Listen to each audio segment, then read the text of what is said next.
tentang dedikasi dan loyalitas selama bekerja di Dinas Pertanian. Mohon cerita ini jangan disalahartikan. Saya hanya menggambarkan tentang pengorbanan saya selama bekerja dan bagaimana balasan yang akhirnya saya dapatkan. Tahun 1992, umur saya 21 tahun, lulus tes untuk jadi honorer di Kanwil Pertanian. Kemudian ditempatkan di Mempawah selama 6 bulan, kemudian pindah ke tugas ke Sintang selama 7 tahun, sampai 2001. Tahun 2002 saya diangkat jadi PNS dan pindah ke provinsi.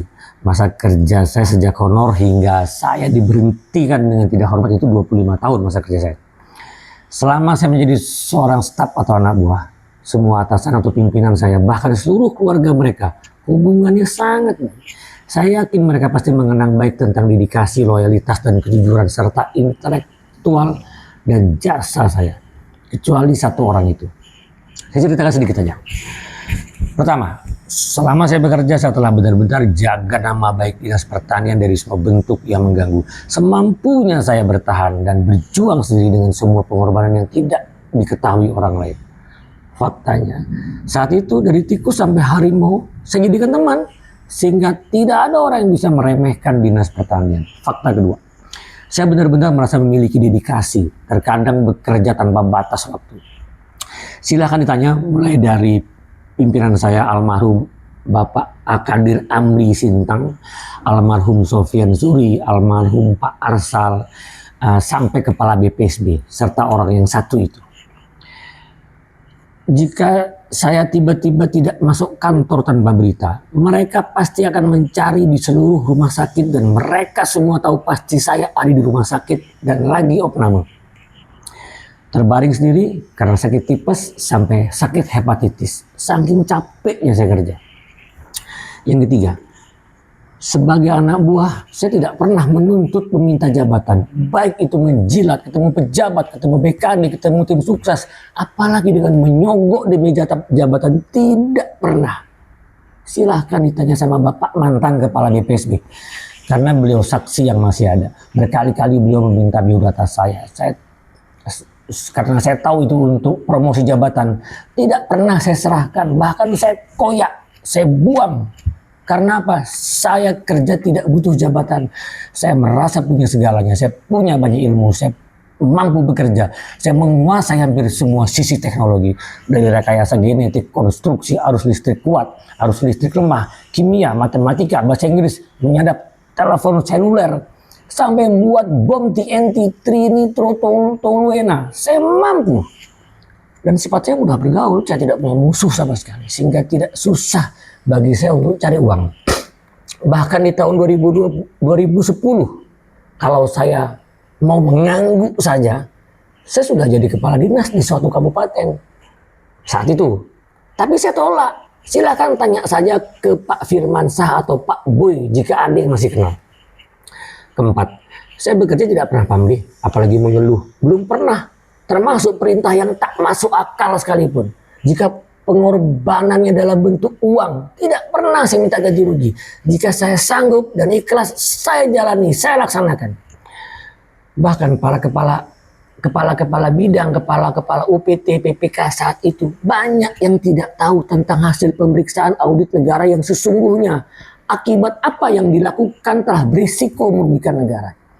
Beberapa di antaranya saya yang menyelesaikan semuanya dengan baik, dengan cara yang terhormat. Saya ikhlas. Makanya selama itu dinas selalu baik-baik saja.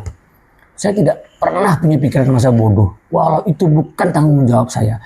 Semua saya selesaikan. Tidak pernah saya cerita-cerita, apalagi minta penghormatan sekecil apapun. Banyak yang tahu saya mikul dokumen hujan-hujan, pakai motor. Saya tidak masalah. Juga bertahun-tahun di saat anggaran pemerintah belum tersedia, kegiatan harus dilaksanakan. Saat itu siapa yang dicari untuk memodali? Bagi saya jika kelak dikembalikan ya syukur, jika tidak ya sudah. Dan tidak pernah saya nagih. Walau saya tahu bahwa itu urusan kalian dan kalian 100% punya uang. Tapi saya senang dan ikhlas bisa membantu. Saat saya di penjara bulan Agustus 2016. Karena bendaharawan itu tahu bahwa saya sering tugas ke Jakarta. Atau tugas ke daerah. hampir saya tidak pernah minta uang jalan. Akhirnya mereka berdarah lah yang merasa kasihan dengan saya. Saya itu di penjara waktu saya menolak, walaupun saya menolak waktu itu niat baik mereka. Justru mereka berusaha mengembalikan hak saya. Mereka mengumpulkan bukti-bukti perjalanan dinas saya atas dasar kebenaran yang dapat dipertanggungjawabkan. Dan saya selaku PNS yang ditugaskan. Beberapa SPPD diantaranya dapat dibayarkan. Tanya saja sama mereka. Itu para bendaharawati. Mereka masih ada orang yang bekerja di dinas. Nah yang kelima, saya tuh merasa punya loyalitas walaupun konyol sekalipun. Pernah bertaruh nyawa demi membela pimpinannya. Jadi ceritanya, waktu itu kepala BPSB menyampaikan kepada saya, "Di, bos kita dihina, dicaci maki, dikasar-kasari, tak wajar." Ceritalah bagaimana. Akhirnya orang yang menghina itu saya telepon, saya tantang untuk bertemu, bahkan saling mengancam untuk membunuh. Saat itu saya beli pisau kecil untuk jaga diri. Saya merinding sekarang. Saya tidak takut karena dalam diri saya mengalir darah anak prajurit. Dan saat saya pergi menuju tempat yang dijanjikan ketemu, sebelumnya saya telepon beberapa kawan saya waktu itu. Almarhum Pak Atang Suryana, Bang Iwan Prihartono, Iwan Badau. Saya masih ingat. Bang Marolop. Saya bilang ke mereka, dan lain-lain itu saya bilang, saya mau kelahi. Besok baca berita di tuduh koran. Sendirian saya hadapi. Dan saya tidak pernah meminta bantuan siapapun. Nasib baiknya, saat saya mau mendatangi mereka, saya ketemu dengan ketua FPI, Front Pembela Islam itu namanya, dan rombongannya. Akhirnya saya dilindungi, dia meluk saya, ngobrol-ngobrol, tidak jadi kelahi. Tapi saya tetap dendam. Saya ajak anak asrama Gatot, namanya Itot, Agus Siswanto. Saya berdua ke rumah dia, orang yang mengancam saya itu. Rupanya mereka saling kenal karena satu SMA. Akhirnya saya cerita dan berdamai. Jadi teman baik. Bahkan dia ngantarkan durian ke rumah saya. Saya demi Tuhan, demi Allah, saya tidak bohong. Cerita ini tidak ada yang tahu karena itu bagian dari risiko saya sebagai anak buah. Silahkan tanya saja kepada Bapak mantan Kepala BPSB apakah benar itu terjadi. Keenam, saya jadi manusia sudah berusaha jujur, tidak mau berbohong, selalu berusaha jadi manusia yang amanah. Tidak pernah ada fitnah ke diri saya sebagai manusia penipu. Terlebih itu masalah uang. Faktanya hubungan saya dengan siapapun di level manapun semua baik-baik saja. Dan saya hanya cukup punya satu nomor telepon yang tidak pernah saya ganti-ganti. Namun sebagai manusia biasa saya punya kekurangan dan saya minta maaf. Salah satu kesalahan terbesar saya kepada pimpinan dan kawan-kawan kerja yaitu tidak pernah angkat telepon di luar jam kerja. Itu saya minta maaf. Karena saya punya alasan tersendiri.